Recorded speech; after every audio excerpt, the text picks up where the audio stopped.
সমাজ, জাতি, রাষ্ট্র উন্নত হওয়ার প্রধান শর্তটি হচ্ছে দেশে আইনের শাসন থাকতে হবে। আইন দ্বারাই দেশ পরিচালিত হতে হবে। গণতান্ত্রিক ব্যবস্থা থাকতে হবে।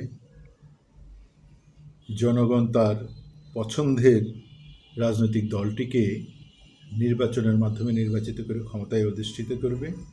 সেই দল আইন দ্বারা দেশ পরিচালনা করবে, গায়ের জোরে নয়, খামখেয়ালি করে নয়,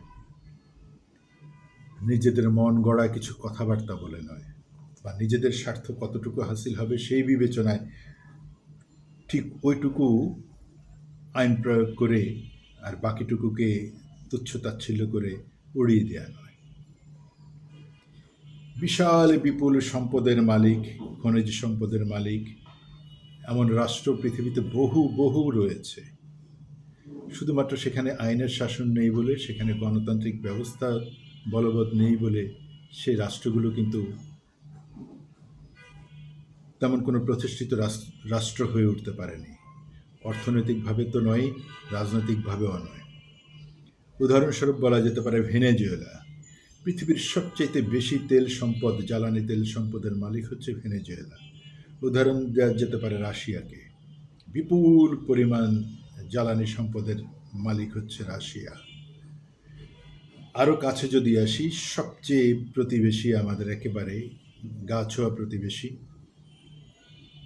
মায়ানমার। বাংলাদেশের চেয়ে অন্তত বাংলাদেশের মতো অন্তত কমপক্ষে 5টি বাংলাদেশের সমান হবে মায়ানমারের আয়তন। সে মায়ানমারের বিশাল খনিজ সম্পদ রয়েছে, কিন্তু সেই রাষ্ট্রটি পৃথিবীর কোথাও তার কোনো অস্তিত্ব নেই। নিজের দেশে তারা গৃহযুদ্ধে লিপ্ত। বিভিন্ন দল উপদল মিলে দেশের বিভিন্ন অংশ তারা শাসন করছে। এই যে আইনের শাসন নেই, এই যে গণতন্ত্র নেই,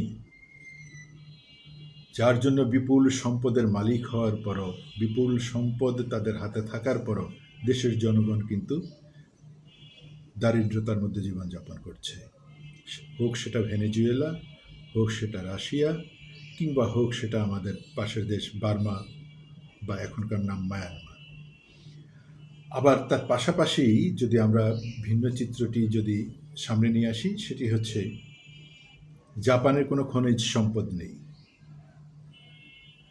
অনেকগুলো দ্বীপ মিলে একটি রাষ্ট্র, সাগরের মাঝখানে, এমনকি তাদের সেখানে সুপেয় পানিরও সংকট রয়েছে। শুধুমাত্র সেই যে দ্বিতীয় বিশ্বযুদ্ধে তারা পরাজিত হয়েছে, সেখান থেকে তারা শিক্ষা নিয়েছে যে আমাদেরকে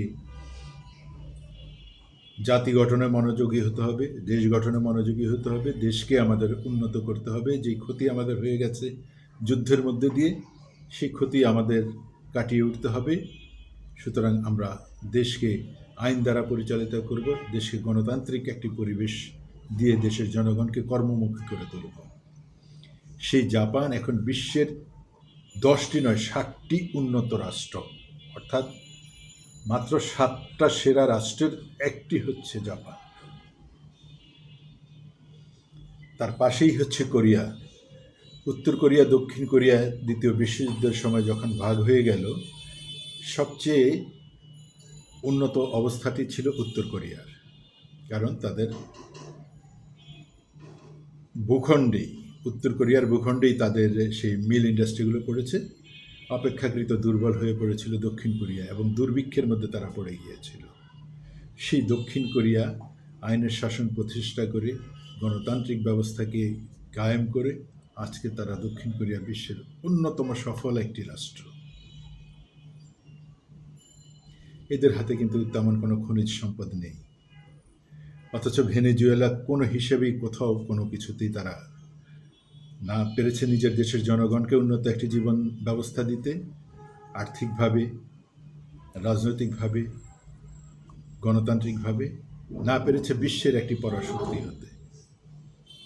রাশিয়া পৃথিবীর সর্ববৃহৎ রাষ্ট্র, সর্ববৃহৎ আয়তনের সর্ববৃহৎ রাষ্ট্রটি হচ্ছে রাশিয়া।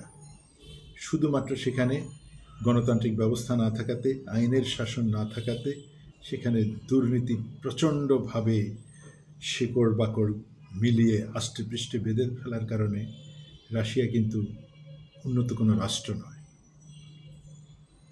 শুধুমাত্র তার তেল সম্পদ এবং অস্ত্র বিক্রি করে তারা বেশ কিছু সচ্ছলতা দেখাচ্ছে, কিন্তু সাধারণ জনগণের কাছে আসলে এই অর্থটা পৌঁছাচ্ছে না।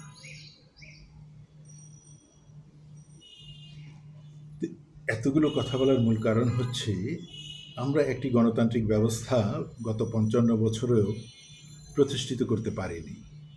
এটা যেমন আমাদের ব্যর্থতা রয়েছে, আবার আমাদের ব্যর্থতার সুযোগে বিশ্বের পরাশক্তিগুলো যারা আমাদেরকে নিয়ে খেলাধুলো করে তাদের খেলতে সুবিধা হয়েছে। পুরো জাতিকে নানাভাবে বিভক্ত করে বিভাজনে রেখে একের পর এক আমাদের উপরে কখনো স্বৈর শাসন চালিয়ে দিয়েছে, কখনো সামরিক শাসন চালিয়ে দিয়েছে।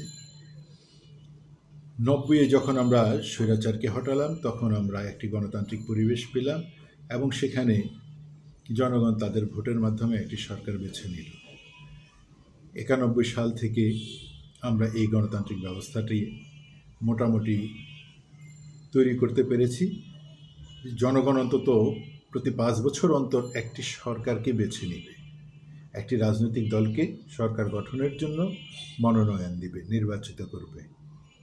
এভাবেই চলছিল এবং প্রতিবারই যারা সরকারে ছিল তারা পরাজিত হয়েছে, আর যারা বিরোধী দলে ছিল তারা জয়ী হয়েছে।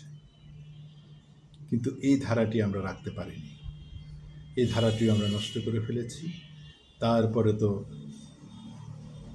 সামরিক স্বৈরশাসন, রাজনৈতিক স্বৈরশাসন, একের পর এক স্বৈরশাসন চলতে ২০২৪-এর আগস্টে এসে একটি গণ অভ্যুত্থানের মধ্য দিয়ে রাজনৈতিক স্বৈরশাসকের পতন হয়েছে।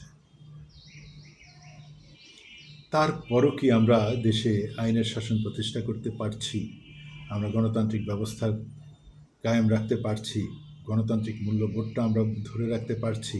বা গণতন্ত্র দেশে থাকলে কি উপকার হয়, গণতন্ত্র চর্চা করলে দেশের কি উপকার হয়, এটি কি রাজনৈতিক দলগুলো, রাজনৈতিক নেতৃবৃন্দগুলো বুঝতে পারছে? তারা এখনও হুমকি দিয়ে যাচ্ছে সরকার পতনের কয়েক ঘন্টায় তারা সরকারের পতন ঘটিয়ে দিবে। কয়েক ঘন্টায় সরকার পতন হয়তো হয়েও যেতে পারে, কিন্তু তাতে কি হবে? তারপরে সরকার আসলে তাকে তো আবার কয়েক ঘন্টার মধ্যে এরকম পতনের মুখেই পড়তে হবে। কেন একটি সরকারকে এইভাবে হুমকি দেয়া কেন? একটি রাজনৈতিক দল নির্বাচিত হয়ে এসেছে ৫ বছরের জন্য, সে তার কর্মসূচিগুলো বাস্তবায়ন করার চেষ্টা করছে। আপনার কর্মসূচিতে সমর্থন না দেন, সমালোচনা করেন, যৌক্তিক সমালোচনা করেন, কিন্তু সরকার ফেলে দেয়া কেন? কেন আপনি ফেলে দিতে চান? আর শব্দ প্রয়োগে এত অরুচি কেন? এত নিম্ন রুচির পরিচয় দিচ্ছেন কেন শব্দ প্রয়োগে? শব্দ প্রয়োগে আরও সুন্দর মাধুর্যতার পরিচয় দিন।